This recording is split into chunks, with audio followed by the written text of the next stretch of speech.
This was when I was in high school. I think I was a junior at the time. I'll preface this by noting that our high school had an ongoing reputation for some peculiar occurrences due to its old age. Anyways, I was staying late to finish a school project. My family didn't own any computer at the time. The struggle was real. Anyway, I'm there, deep into the homework, when suddenly I hear this buzzing noise. At first, I tried just ignoring it. However, the noise kept growing louder and louder, morphing into an unsettling drone. Okay, I thought. How annoying. Suddenly, I hear a massive thud, the type of thud that shakes entire buildings. I immediately step out into the hallway to see. No one is around, and the lights in the hallway were off. Suddenly, a cry pierced the air. Go away! The desperation in the voice triggered concern in me, and against my initial hesitation, I felt compelled to investigate. Moving cautiously down the hallway, attempting to discern the situation, the buzzing sound returned, intensifying as I approached. In the dimness, I used the wall as a guide, driven by an unsettling feeling that the person might be in distress. "Stop it right!" I heard from up ahead, but the sentence seemed cut off. This prompted me to quicken my pace towards the source.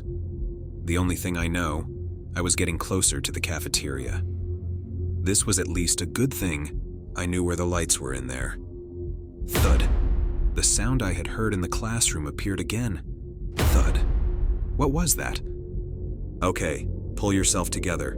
I knew from muscle memory I was close to the cafeteria. Suddenly, I hear shouting. Again. This time it sounds like two people. I can hear someone quietly saying, don't, and another voice yelling angrily. You have no idea who I am. With my heart pounding, I put my hands on the door. My thought was I was going to run inside and turn on the light on the other side of the cafeteria. I count down 3, 2, 1. I throw open the doors and dash across the lunchroom when suddenly, bam, I hit something that feels like a brick. I quickly get up and run to the wall, flipping on the light. I spin around, attempting to see what had just smashed into me. I immediately freeze. There is a man in a dark trench coat with his face covered in blood, just sitting at one of the tables eating. I hear him faintly sobbing and whispering, don't, mixed with shouts of, you have no idea who I am. I don't know what to do. I slowly walk to the other side of the room, having the wall to my back as he continues to sob and argue with himself. Making sure to have him in my vision the entire time, I slowly start opening the door. He immediately shoots his head over at me. For a brief moment, we just look at each other. Through the red on his face, I could see his white eyes peering at me. He suddenly gets up and runs at me. I throw open the doors and run as fast as I can, this time hoping to see the school's exit coming up. Running down the hallways I hopefully memorized, my heart was pounding out of my chest as I could hear his footsteps in the deserted hallways. As they follow my every move, I can see the neon exit sign in the distance. Almost there. As I reach the doors, I throw them open. I continue running until I reach my house. I remember peering out my bedroom window that entire night. When I told others, they always tried to explain it away. I know what I saw, and it still haunts me to this day.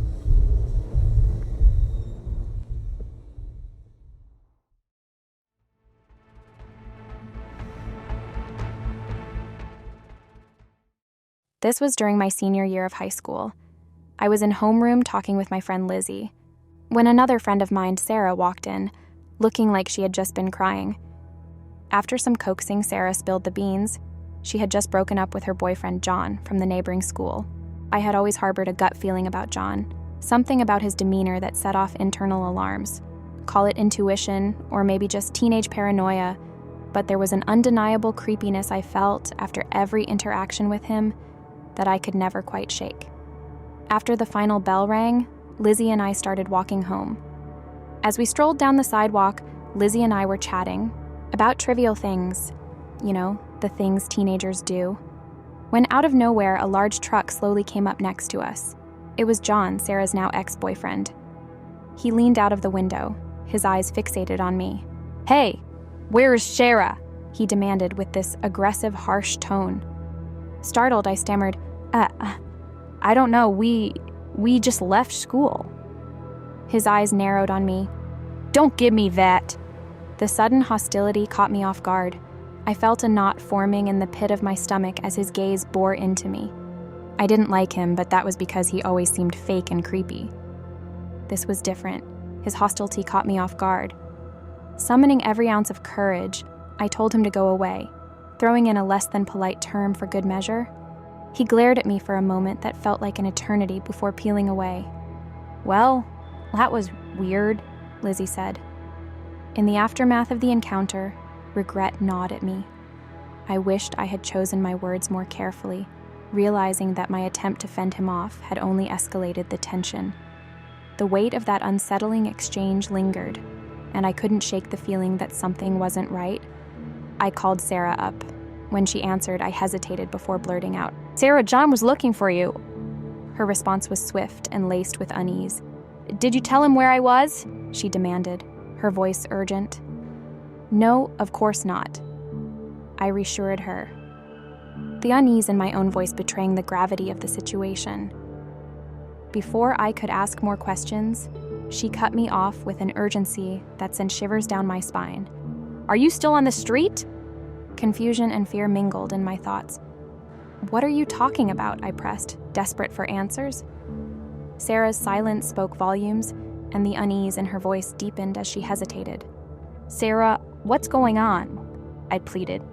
After a pause that seemed to stretch on forever, she finally spoke. I didn't just break up with him. My family, they made me file a restraining order on him."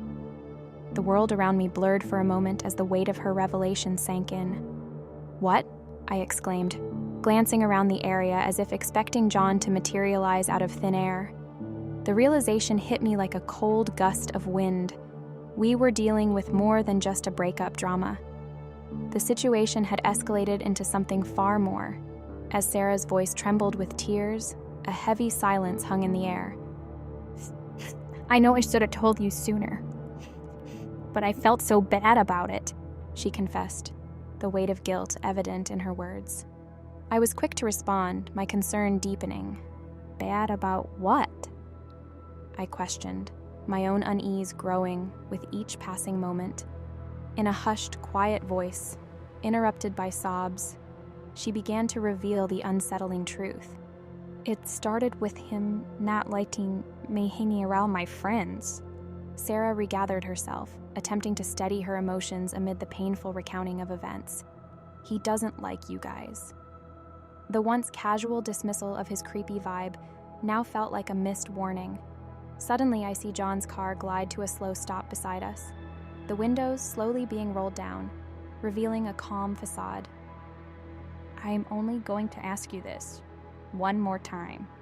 Where is Sarah?" His voice strangely composed. My response caught in my throat as I stared, frozen, lost in what to say.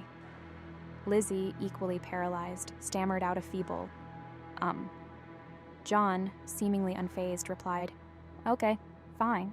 His gaze then shifted up and down at me until his eyes locked onto mine. In a chillingly calm tone, he uttered, "You have made a mistake." He rolled the windows back up slowly, and he left. Panic gripped me as I heard Sarah's voice on the phone, crying out a worried, "Hello?" I forced myself to speak, my voice trembling. "He's here." "Get out of there," Sarah exclaimed, her fear echoing through the phone. With John still fixated on us through the window, the realization hit me. My house was just half a mile away. I turned to Lizzie, urgency in my eyes, and shouted, "Run!" The terror reached a peak as we sprinted down the street, John's car trailing closely behind. Panic consumed me as he maneuvered dangerously close to the curb, his right wheel precariously riding the edge.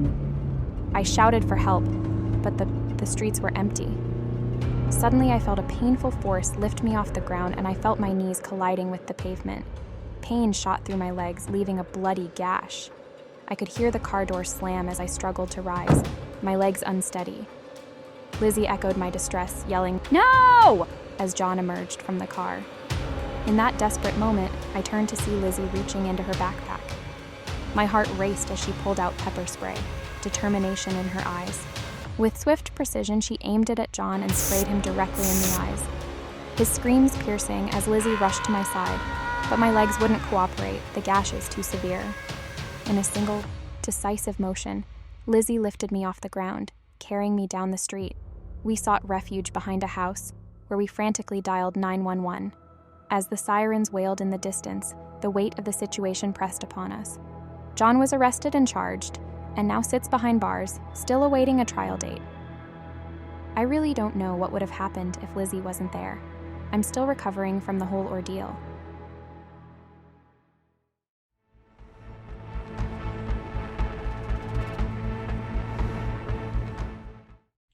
I hadn't pieced this all together until recently. It was back in 4th grade, in Miss Johnson's class. Each of us was assigned to write a letter to someone in an elderly home. I don't remember the woman's name I wrote to, and I don't recall much of what I wrote in it. Weeks passed, and I remember a message on the loudspeaker instructing me to report to the school's office. Confused, I thought I was in trouble. Once in the office, they informed me that my grandma was there and had my lunch. I was very confused by that. Why would my grandma be here, especially at school? I usually saw her only over the holidays, and I typically ate the school supply of lunch. They led me to the back of the office, and there she was, except it wasn't my grandma. It was someone much older, someone I hadn't seen before.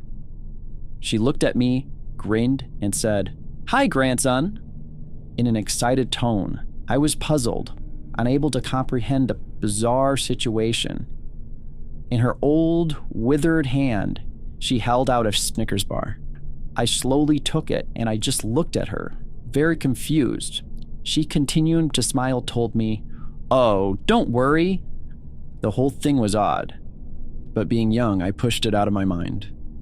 A few weeks later, I was outside, playing dodgeball at recess, when I heard someone faintly calling my name. I remember my friend hitting me on the shoulder and saying, "Someone's yelling for you." Behind the fence at school, an old woman was waving to me. It's only now that I believe that's the same woman who gave me the candy bar. I remember as Christmas came, everyone in my class got letters back from their elderly person they mailed. Everyone except me. A few months ago, while cleaning out my stuff from my parents' house, I stumbled upon a letter. It looks to be a drafted letter to Ms. Johnson from my mom. This is what it says. "I am extremely upset with how this has all been handled, Miss Johnson. Numerous searches, but they can't find one old lady in a 5-mile area. I understand it's not all your fault, but I don't know how I can trust this school because of this situation. When you first called me, I remember you saying that there is no correlation to her escaping to the letter my son sent her. But now you make it seem she escaped because of the letter.